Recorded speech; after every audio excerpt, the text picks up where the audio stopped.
বাংলা সিনেমার নায়িকা এই কথাটি বললেই যে কজন নারীর চেহারা প্রথমেই মানুষের চোখে ভাসে তাদের একজন কবরী। সেই 60-এর দশকে তার আবির্ভাব, নিয়মিতভাবে কাজ করেছেন 80-র দশকের শেষ অবধি।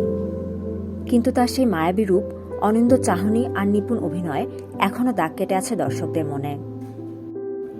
মিষ্টি মেয়ে খ্যাত সেই কিংবদন্তি অভিনেত্রী 2021 সালের 17 এপ্রিল করোনা ভাইরাসে আক্রান্ত হয়ে রাজধানীর শেখ রাসেল গ্যাস্ট্রোলিভার হাসপাতালে মৃত্যুবরণ করেন।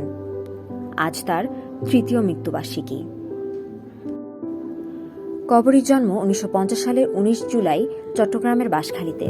তার আসল নাম মিনা পাল। অবশ্য তিনি কবরী সারোয়ার নামে বেশি পরিচিত, যা মূলত তার দ্বিতীয় স্বামী গোলাম সারোয়ারের নামের সঙ্গে মেলানো।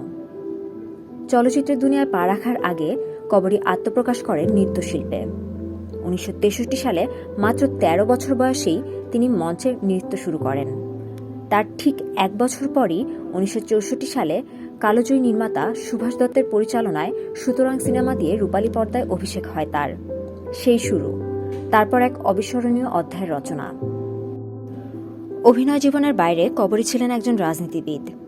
তিনি 2008 সালে বাংলাদেশ আওয়ামী লীগের হয়ে সংসদ সদস্য নির্বাচিত হয়েছিলেন।